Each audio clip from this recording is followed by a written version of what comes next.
होना है। अब कहिएगा 2029 में क्यों तय होना है?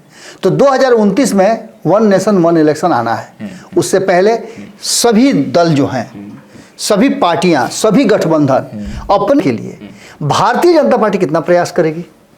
पिछले 20 साल से तो कर रही है। नीतीश कुमार छटक के भागते हैं, फिर पुल्हा उला के मना उना के लेके आती है, लेकिन अब ये परिस्थितियां नहीं हैं। अच्छा, नीतीश कुमार को आपने भी देखा होगा, हम भी देख रहे हैं लगातार, चाहे जो जितना भी कह ले। अभी हाल फिलहाल में नीतीश कुमार को लेकर के, उनके बातचीत को लेकर के, उनके भाव भंगिमा को लेकर, बातों के साथ साथ हम आते हैं मेन पॉइंट पे कि जब भारतीय जनता पार्टी को यह लगने लगा है कि नीतीश कुमार कब, कैसे और किस परिस्थिति में भारतीय जनता पार्टी को सीट हस्तांतरित करेंगे, यानी सीएम की कुर्सी हस्तांतरित करेंगे। जो आपने देखा होगा कि संजय झा के यहाँ जो दही चूड़ा का भोज हुआ था, अब आप कहिएगा कि अभी तक दही चूड़ा में आप अटके हुए हैं, तो उस दही चूड़ा के बिना कुछ होगा ही नहीं आगे, क्योंकि वो पॉइंट था, वो दही चूड़ा नहीं था, वो एक कॉमन जगह था जहां राजनीतिक चर्चाएं होनी थी और आगे की रणनीति बनानी थी। उस चर्चा में अमित शाह का होना बहुत सारी दृष्टि से भी इनका मंत्रिमंडल में रहना जरूरी है, लेकिन उठापटक कर रहे हैं बहुत। जिस तरह का ये चर्चा शुरू कर दी है और जिस तरह से इन्होंने बातें कही है, हम उसकी चर्चा बाद में करेंगे कि ये मंत्रिमंडल में अगले ब्रिज सफल में रहेंगे कि नहीं रहेंगे। उसके पहले हम आपको बता दें ललन सिंह की बात। भूमिहार समाज से आते हैं, लंबे समय से मंत्रिमंडल में शामिल होना चाहते थे, हो गए हैं, नीतीश कुमार के करीबी भी हैं, तो इनका तो सीट जाता हुआ दिखाई नहीं दे रहा है। यानी भूमिहार का एक सीट तो पक्का है, इसमें कोई दो राय नहीं है, लेकिन दूसरे भूमिहार गिरिराज सिंह ग्रुप जो सोचता है वो करता है, आपके अपने सपनों का आशियाना। नमस्कार, मैं हूं सागर कुमार, भारत लाइव देख रहे हैं आप। सुबह सुबह तमाम दर्शकों का बहुत बहुत स्वागत है। देखिए, हर रोज की भांति आज भी हम आ गए हैं चर्चा गरम लेके। बिहार की राजनीति में चर्चाएं तो चलती ही रहती हैं, लेकिन आज बिहार से इतर देश की राजनीति की चर्चा करेंगे। लेकिन देश की राजनीति भी वैसी जहां बिहार हो और जहां बिहार के इन्फ्लुएंस से ही देश में चर्चा हो रही हो। आज की जो टॉपिक है, सीधे टॉपिक पे ही आते हैं। फरवरी में इन चेहरों को मिलेगी जगह। अब कहां जगह मिलेगी, कैसे जगह मिलेगी, इसके लिए तो फिर हमको बाबा को ही बुलाना होगा और आमंत्रित करते हैं सुबह सुबह बाबा को। बाबा, बहुत बहुत स्वागत है आपका। ये तमाम चेहरे हम लोगों ने लगा दिए हैं, टॉपिक भी लिख दिया है, फरवरी में इन चेहरों को मिलेगी जगह। अब इस पूरे राज से पर्दा उठाइए बाबा। इस चेहरों को देख करके आप भ्रम में मत रहिएगा। ये सांकेतिक चेहरे हैं। अच्छा। वास्तविकता इससे कुछ बिल्कुल अलग है। अच्छा। ये सिक्के का पहला पहलू है जो आप देख रहे हैं, लेकिन ये आपको भी पता है कि सिक्के के दोनों पहलू जब नहीं सही हो तो सिक्का चलता नहीं, अनचलुआ कहते हैं उसको। बिल्कुल उसी अंदाज में जो वर्तमान इस देश की सरकार चल रही है या फिर बिहार की सरकार चल रही है, उन दोनों सरकारों के लिए दो बातें बहुत महत्वपूर्ण है। पहली ये कि दोनों ही सरकार बैसाखी पे चल रही है। हाँ, ये बात तो सही बोले बाबा। और दोनों सरकार का भविष्य 2029 में तय होना है। अब कहिएगा 2029 में क्यों तय होना है? तो 2029 में वन नेशन वन इलेक्शन आना है। उससे पहले सभी दल जो हैं, सभी पार्टियां, सभी गठबंधन अपने अपने हिसाब से आज की नहीं 29 की तैयारी कर रहे हैं। अच्छा। 29 में क्या होना है?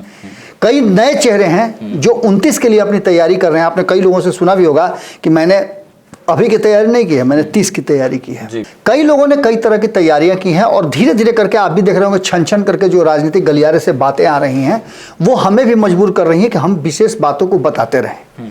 सबसे बड़ी बात कि नीतीश कुमार और भारतीय जनता पार्टी के बीच में एक अघोषित सा समझौता है। इस अघोषित समझौता में नीतीश कुमार चाहते हैं कि उन्हें अधिक से अधिक मिले और भारतीय जनता पार्टी चाहती है कि जितना स्क्रू टाइट करके रखा जाए उतना ही बेहतर होगा, क्योंकि केंद्र में भी सरकार चलानी है और राज्य में भी चलानी है। अब जो वर्तमान परिस्थिति बनी है कि मौका आ गया था, इससे पहले मौका था भारतीय जनता पार्टी का, जब 2024 के चुनाव थे और भारतीय जनता पार्टी को अपना प्रधानमंत्री बनाना था। अब मौका नीतीश कुमार का है, क्योंकि नीतीश कुमार को मुख्यमंत्री बनना है। तो नीतीश कुमार को मुख्यमंत्री बनने के लिए और बनाने के लिए भारतीय जनता पार्टी कितना प्रयास करेगी? पिछले 20 साल से तो कर रही है। नीतीश कुमार छटक के भागते हैं, फिर पुल्हा उल्हा के मना उना के लेके आती है, लेकिन अब ये परिस्थितियां नहीं हैं। अच्छा, नीतीश कुमार को आपने भी देखा होगा, हम भी देख रहे हैं लगातार, चाहे जो जितना भी कह ले। अभी हाल फिलहाल में नीतीश कुमार को लेकर के, उनके बातचीत को लेकर के, उनके भाव भंगिमा को लेकर के मैं देख रहा था कि मैं आप एक खबर भी कर रहे थे सुनील सिंह वाली। उसमें भी आपने कहा था कि सुनील सिंह ने जिस तरह से उनका कैरिकेचर किया था, मिमिक्री की थी, उस बात को लेकर के नाराजगी भी हुई और उस बात को लेकर के उनको सजा भी मिली, उनकी सदस्यता भी समाप्त हुई। उसी तरह से इधर हाल फिलहाल में नीतीश कुमार ने कुछ बातें कही हैं जिन बातों को गलत ढंग से प्रमोट किया गया है या प्रोड्यूस किया गया है, जिसको लेकर के केस भी हुए हैं कई लोगों पे। अभी अभी आपने देखा होगा कई मीडिया चैनल पे केस हुआ है, कई ब्लॉगर्स हैं और जो इस तरह की खबरें करके व्यू उठाने के लिए करते हैं, उनको भी। शुरू से याद होगा कि आपको भारत लाइव पे हम कह रहे थे कि नीतीश कुमार कहना ये चाह रहे थे, यही बात वो कह भी रहे थे। एग्जैक्ट शब्द अगर उन्होंने नहीं कहा तो आपको उसका मजाक नहीं उड़ाना चाहिए था। शब्द चयन में थोड़ी सी हो सकता है कि उनके कहने का तात्पर्य ये रहा हो, और वास्तविकता भी यही था कि नीतीश कुमार ने जो बातें कही हैं वो बातें समझ में तो आ रही थी, लेकिन आप चूंकि विरोध में हैं उनके, तो आप कई तरह की बातें कर सकते हैं, या फिर आप किसी तरह हमारे मुख्यमंत्री हैं, निश्चित रूप से उनका सम्मान होना चाहिए। इन सारी बातों के साथ साथ हम आते हैं मेन पॉइंट पे कि जब भारतीय जनता पार्टी को यह लगने लगा है कि नीतीश कुमार कब, कैसे और किस परिस्थिति में भारतीय जनता पार्टी को सीट हस्तांतरित करेंगे, यानी सीएम की कुर्सी हस्तांतरित करेंगे, नीतीश कुमार अभी तैयार नहीं है। क्योंकि नीतीश कुमार की टीम ने यह घोषणा कर दिया है कि 2025 से 30 फिर से नीतीश, यानी यहां आकर के डॉट लग गया है। अब नीतीश कुमार को मुख्यमंत्री की कुर्सी तक पहुंचना है, लेकिन सवाल तो यह है कि बिहार में चुनाव है और इस चुनावी वर्ष में भारतीय जनता पार्टी चाहेगी थोड़े कि उसका भद पिट जाए, वो फिर से सत्ता से बाहर हो जाए, नीतीश कुमार भाग जाए। तो नीतीश कुमार को कैसे उस चक्रव्यूह में फंसा करके रखा जाए, उलझा के रखा जाए, इसके लिए भारतीय जनता पार्टी अपनी तैयारी कर रही है। आपने ये भी सुना होगा, कल ही हम लगातार खबर किए, कई खबर हमने किया कि नीतीश कुमार जो हैं वो 24 तारीख को आ रहे हैं प्रधानमंत्री, उसमें क्या स्थिति रहेगी, नीतीश कुमार पहुंचेंगे नहीं पहुंचेंगे, अभी ये भी संशय की बात है। लेकिन नीतीश कुमार के 24 तारीख से बिहार आने से पहले नरेंद्र मोदी जो हैं 8 तारीख को जैसे ही रिजल्ट निकल जाएगा दिल्ली का, उसके बाद से बिहार पर विशेष फोकस करेंगे और वहां से एक नई कहानी की शुरुआत होगी। अभी हाल फिलहाल में आपने देखा होगा चुप्पी चुप्पी की बात हो रही थी, एनडीए गठबंधन में 5 दलों की बात हो रही थी, और एनडीए दल के 5 दलों में अगर बिहार की परिप्रेक्ष्य में हम बात करें तो ये चुप हैं, अगर बाकी की बात करें तो ये चुप हैं। इनको आप देखे होंगे बहुत एक्शन में नजर आ रहे हैं, ये बहुत बोल रहे हैं, इनका भी एक्शन तेज हो गया, इनका भी एक्शन तेज है, इनका भी एक्शन तेज है। यानी कि आप एक चीज हमको बताइए, दिल्ली में जो आपने देखा होगा कि संजय झा के यहाँ जो दही चूड़ा का भोज हुआ था, अब आप कहिएगा कि अभी तक दही चूड़ा में आप अटके हुए हैं, तो उस दही चूड़ा के बिना कुछ होगा ही नहीं आगे, क्योंकि वो पॉइंट था, वो दही चूड़ा नहीं था, वो एक कॉमन जगह था जहां राजनीतिक चर्चाएं होनी थी और आगे की रणनीति बनानी थी। उस चर्चा में अमित शाह का होना बहुत सारी बातों को कहता है। अब बिहार में जब चुनाव है तो बिहार में चुनाव के साथ साथ आपको आंकड़े भी बैठाने होंगे। जो सर्वे रिपोर्ट आ रहे हैं उसके आधार पर हमने बताया है कि जनता ये सोच रही है, जनता ये सोच रही है, यहाँ से आप आगे हैं, यहाँ से आप पीछे हैं, ये सभी चीज़ें हम कैलकुलेट करके आपको बता रहे हैं। जो फीडबैक हमारे पास आ रहा है, अभी भी हमारी टीम निकली हुई है, 4 जिलों का दौरा करेगी जहां जहां नीतीश कुमार गए हैं और जहां नीतीश कुमार जाने वाले हैं। उन सभी जिलों का दौरा करके, सभी जगहों का दौरा करके कई विधानसभाओं में हमारी टीम सर्वे कर चुकी है। उसके आधार पर जब हम आएंगे संपादक नमन मिश्रा जी टीम पूरा लेकर के, तो हमारे पास जो कैलकुलेशन होगा उसके हिसाब से हम बताएंगे कि यहाँ की ये स्थिति, यहाँ की ये स्थिति, यहाँ की ये स्थिति है। इन सभी बातों के साथ साथ जो भारतीय जनता पार्टी के पास फीडबैक आया है उसमें जातीय समीकरण को साधने की बहुत बड़ी बात कही जा रही है। नीतीश कुमार ने जातीय जनगणना कराया, आपने देखा होगा उस जातीय जनगणना पर सवाल उठा करके चले गए हैं राहुल गांधी। अब भारतीय जनता पार्टी के सामने सबसे बड़ी बात यह है कि आप मंत्रिमंडल में 8 मंत्री जो हैं वो बिहार से हैं, लेकिन जातीय समीकरण नहीं साधा गया है। उस जातीय समीकरण में बहुत सारा लूप होल्स रह गया है, जिसको लेकर के आप समझ सकते हैं कि क्या हुआ है। थोड़ा सा आपको हम 2024 की तरफ ले चलें सागर, आप उस चुनाव में बहुत ज्यादा एक्टिव थे। आपने एक चीज तो महसूस जरूर किया होगा, राजपूत समाज और कुशवाहा समाज। हाँ, बिहार की बात करें तो ये दो, बिहार में ये दो जो जाति हैं, ये कितना ज्यादा नीतीश कुमार और भारतीय जनता पार्टी से नाराज था। बहुत उसकी नाराजगी ही है शाहबाद क्षेत्र में कि इनके क्षेत्र का नहीं, दूसरे क्षेत्र का, राजपूत समाज में भी दूसरे खेमे का कुशवाहा जीत करके आता है, दूसरे खेमे से राजपूत जीत करके आता है, और सबसे बड़ी बात है कि दूसरे ही खेमे से शाह जी भी जीत करके जाते हैं। बिल्कुल। यानी कि कहने का तात्पर्य यह है कि ये जो वर्ग है वो कहीं ना कहीं नाराज चल रहा है।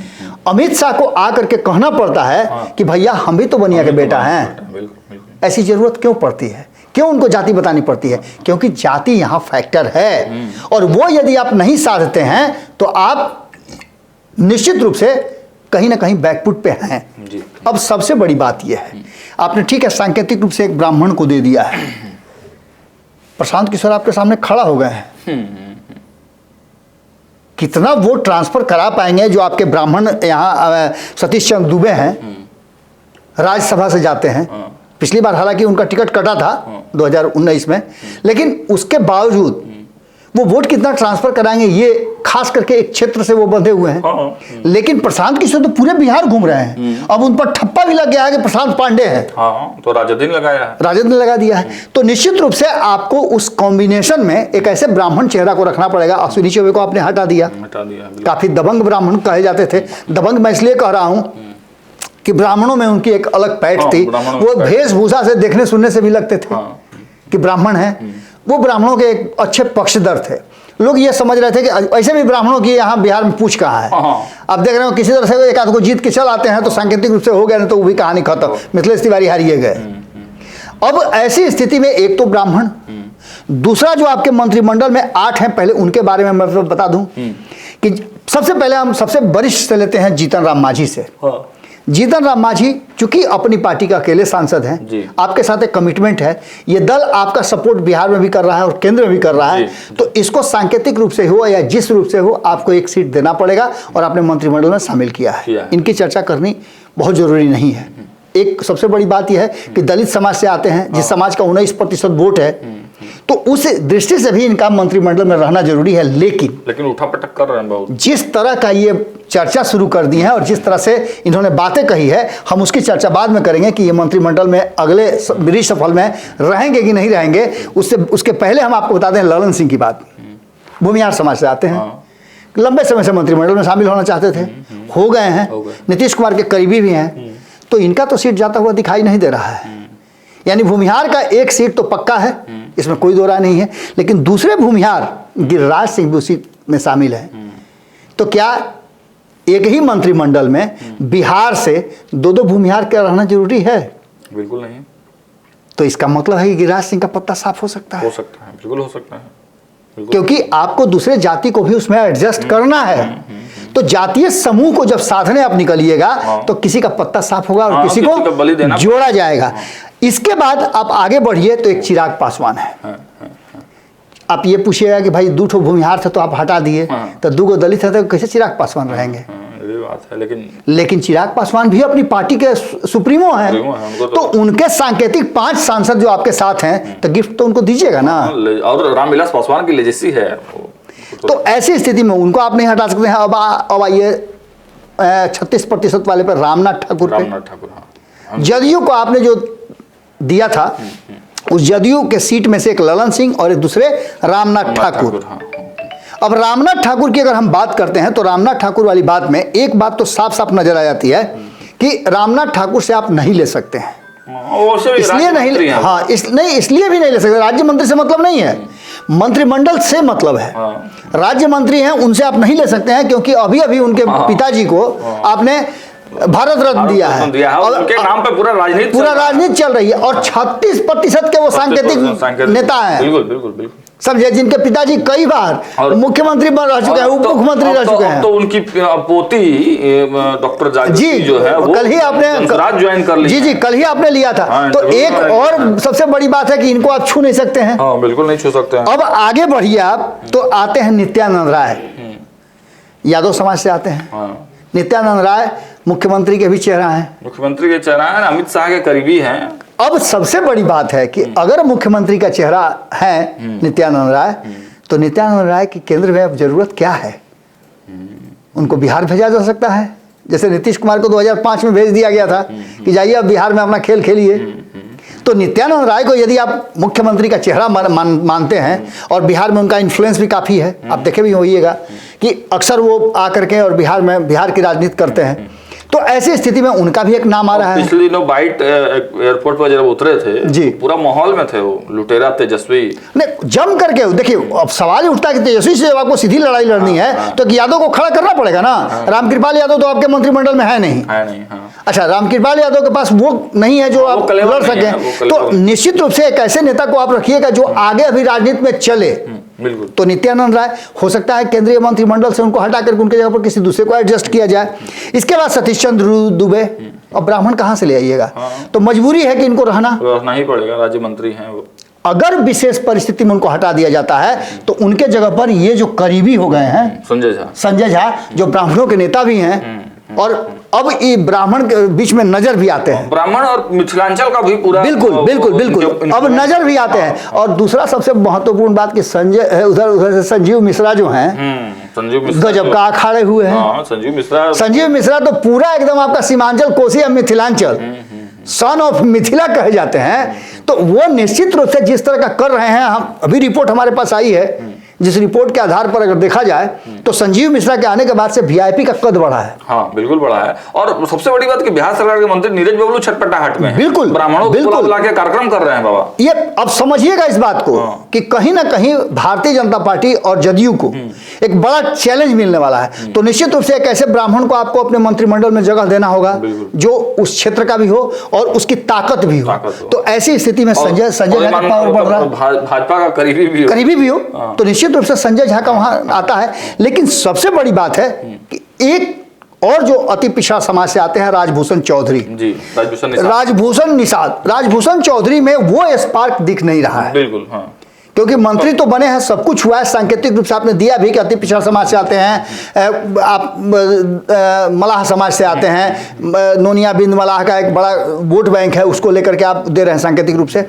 लेकिन इनका भी जितना मिलना था उतना मिल गया। हाँ। अब हो सकता है कि अगर मुकेश सहनी को इधर लाने की तैयारी हो, ये भी हो सकता है, तो ऐसी स्थिति में राजभूषण चौधरी का थोड़ा सा कद कम हो सकता है। लेकिन अभी हाल फिलहाल में बिहार का चुनाव होते तक ये उखाड़ कबाड़ नहीं करेगी, क्योंकि अति पिछड़ा वोट को अपने तरफ रखना है। दूसरा, आप हरी सहनी को देख ही रहे हैं, हरी सहनी तो बिहार में है ही, वो तो मछुआरा समाज का, निषाद समाज का एक बड़े नेता के रूप में आप सामने उभर करके आ गए हैं। तो खैर ये स्थिति चल रही है। लेकिन सबसे बड़ी बात कि इस पूरी लिस्ट में 8 लोगों का हमने नाम बताया, इसमें से कुशवाहा कोई नजर आया क्या? नहीं, जो बिहार में सबसे ज्यादा डैमेज कर रहा है आपको। हाँ, कुशवाहा सीधे सीधे लालू यादव के पास चल जा रहा है। आपके पास कुशवाहा जीत के जाएगा तब न दीजिएगा। हाँ, ये भी बात है। वो कुशवाहा जीत करके जदयू से गई है। हाँ, तो सिवान से जीत कर गई हैं। तो उनको अगर आप मंत्रिमंडल में शामिल कीजिएगा तो लोग क्या कहेंगे? अभी तो आई हैं, उनको थोड़ा सा वक्त चाहिए। तो उसके लिए कुशवाहा समाज से एक बड़ा चेहरा आपको चाहिए। तो उसके लिए देखिए यहाँ खड़े हैं उपेंद्र कुशवाहा, राज्यसभा में भी पहुंच गए हैं और अब इनको मंत्रिमंडल में शामिल करके कुशवाहा को जो कमी रह गई थी उसको दूर करने के लिए या कुशवाहा समाज को ये बताने के लिए, अभी आपने देखा कि रामेश्वर कुशवाहा इनकी तरफ आए हैं, यही समझ के ना आए होंगे कुशवाहा के सबसे बड़े नेता हैं। और जो कुशवाहा समाज की बेचैनी है कि जल्द से जल्द सीएम बने, तो कम से कम निश्चित रूप से सांकेतिक रूप से आप उनको पद दे करके, एक बड़ा पद दे करके और आप इनको खुश कर सकते हैं ना, और उसका इम्पैक्ट भी पड़ेगा।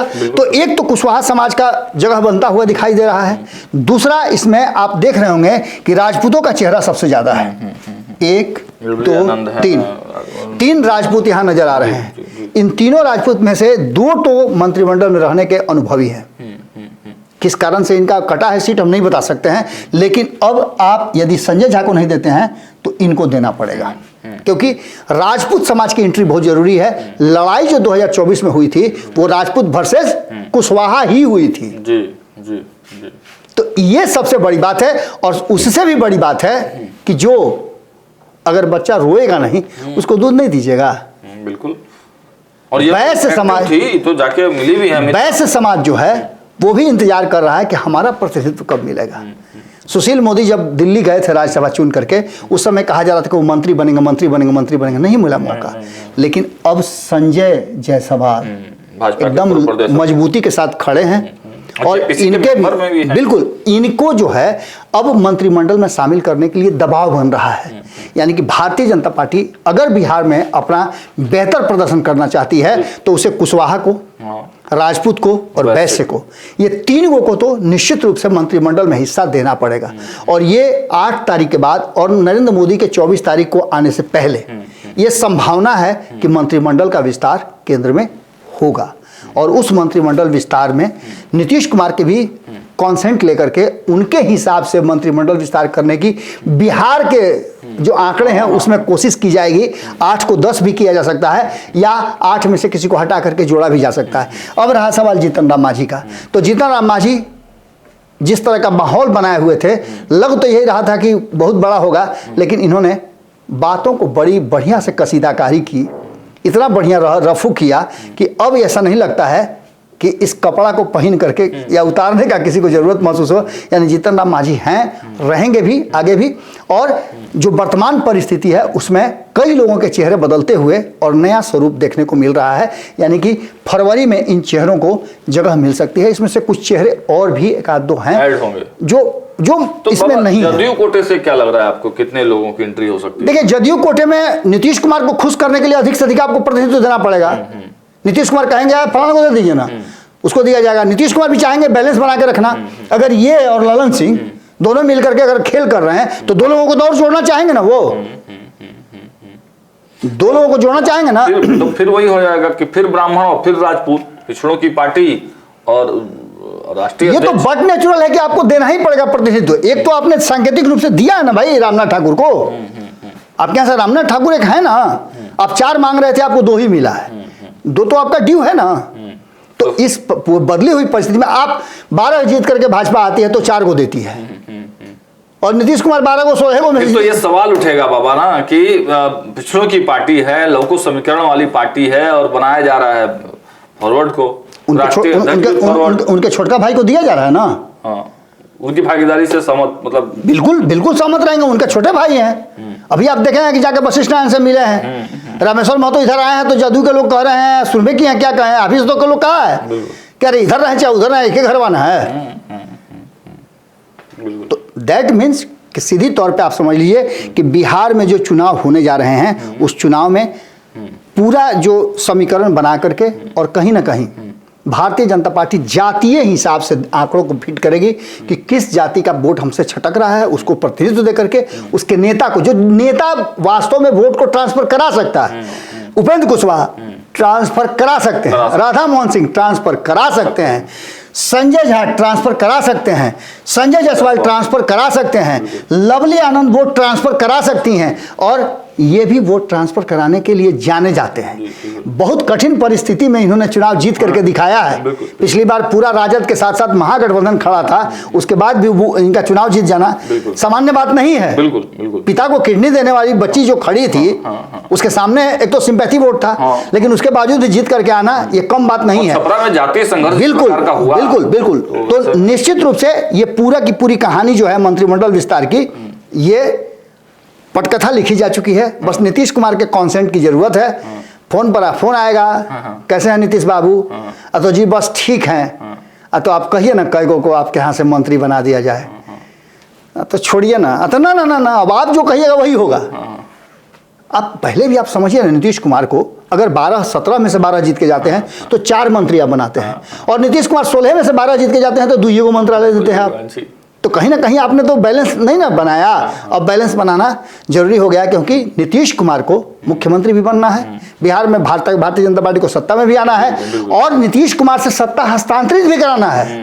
ये भी बड़ी बात है। ये सारी बातें अगर भारतीय जनता पार्टी सोच रही है तो उसको नीतीश के हिसाब से केंद्र में भी मंत्रिमंडल का एक खाका तैयार करना होगा, क्योंकि चुनावी वर्ष है इसलिए ये जरूरी भी है। एक सवाल इसमें, संजय जायसवाल के बारे में आपने बात कही, तो संजय जायसवाल और नीतीश कुमार के बीच में फिर से वही कांटे की टक्कर। देखिए, संजय जायसवाल और बहुत सारे लोग हैं जिनमें कांटे की टक्कर है, जैसे संजय जायसवाल और गिरिराज सिंह में, लेकिन है ना मंत्रिमंडल में भारतीय जनता पार्टी अपने किस नेता को देती है केंद्रीय मंत्रिमंडल जगह, उससे कोई मतलब नहीं है। बिहार के मंत्रिमंडल में अगर किसी नाम को देना है तो उसमें नीतीश कुमार का ग्रीन सिग्नल लगना जरूरी है, नहीं तो कटकुट का रेड वाला सिग्नल लग जाएगा ना तो उस नेता का वारा नहीं आ रहा, वो कभी मंत्री नहीं बन सकता है। नीतीश मंत्रिमंडल में ये बातें लागू होती हैं, लेकिन केंद्रीय मंत्रिमंडल में जिसको भी भारतीय जनता पार्टी बनाए उनको कोई दिक्कत नहीं है। चलिए, तो देखा आपने आज के चर्चा गरम में, वाकई में बिहार से जुड़ते हुए देश की राजनीति में जो चर्चा अब होने लगेगी आज के बाद से, हालांकि अभी तक तो चर्चा नहीं थी लेकिन बाबा ने बताया आपको खबर करके, तो अब बिहार से लेकर देश तक में ये चर्चाएं चलने लगेंगी कि चूंकि दिल्ली विधानसभा चुनाव के बाद बिहार विधानसभा चुनाव पर सबकी नजर होगी और प्रधानमंत्री नरेंद्र मोदी जब 24 फरवरी को बिहार आएंगे तो लगता है कि चुनावी समीकरण का भी आगाज हो जाएगा कहीं ना कहीं। और जब ऐसे में मंत्रिमंडल का विस्तार होगा तो बिहार में क्या फॉर्मूला होगा, किसको क्या मिलेगा, यह सब कुछ बाबा ने स्पष्ट कर दिया है। फिलहाल इस वीडियो में इतना ही। देखते रहिए भारत लाइव, प्रतिक्रिया कमेंट बॉक्स में जरूर देंगे। धन्यवाद। आपके सपनों को हमने सजाया है, ई होम्स पैनोरमा को हमने बनाया है। ई होम्स मेरा एक सपना था जिसपे मैं पिछले 4 साल से काम कर रहा था। हमने जो बनाया है वो सबने है माना। ई होम्स पैनोरमा में हो आपका भी आशियाना। और फाइनली हमने 2021 में इस प्रोजेक्ट को लॉन्च किया। बहुत लोग अप्रिशिएट कर रहे हैं कि पूर्णिया जैसे शहर में, बिहार के, एक तो बिहार की बात करें उसमें भी पूर्णिया जैसे छोटे जगह में इस तरह का लाइफस्टाइल देना, ये सुन के हम लोगों को बहुत अच्छा लगता है। ई होम्स में हमने कुछ और भी किया है, जैसे हम जिस जगह में रह रहे हैं हमारे फैमिली सिक्योर हो, उनको सिक्योरिटी का ध्यान में रखा है। आपकी सुविधा और सुरक्षा आपके लिए खास है, ये आपका विश्वास है। इसमें आर्टिफिशियल इंटेलिजेंस का 7 लेयर सिक्योरिटी का हमने इस्तेमाल किया है। लस ग्रीन कैंपस को बनाया है, यदि हमारा बाउंड्री वाल है तो वो वर्टिकल गार्डन है। ये जितनी भी फैसिलिटी होता है एक इंटरनेशनल टाउनशिप में ई होम्स है, ये हम लोग विश्वास नहीं कर पा रहे हैं। जो भी हमारे मित्र दोस्त या जो भी हमारे बाहर के बाहर आते हैं तो हम लोगों को बहुत अच्छा सुनने को मिलता है और बहुत अच्छा क्रेडिट मिल रहा है। वो सारा हमने सिर्फ एक बिल्डिंग नहीं बनाया, हमें एक बहुत अच्छा लाइफस्टाइल दिया ई होम्स में, और मेरा एक सपना था जिसको मैं आज फुलफिल होते हुए देख पा रहा हूँ। ये आपका आवास है। ई होम्स पैनोरमा में अब आपका निवास है। E homes panorama, luxurious lifestyle redefined. Panorama group, जो सोचता है वो करता है। अगर ये वीडियो पसंद आई और वह बिहार के राजनीति और बिहारियत से सरोकार रखेनी तो सब्सक्राइब बटन दबा के चैनल के सब्सक्राइब कर ली। ओजे एगो घंटी बा, ओकरा बटन दबा देला से कुल सटीक और मारक खबर रुआ मुफ्त में मिल जाई। अगर रुआ पत्रकारिता के हमनी के नया प्रयोग में सहयोग कर चाहतानी तो ज्वाइन बटन दबा दी। पेटीएम नंबर नोट कर ली 9386816700।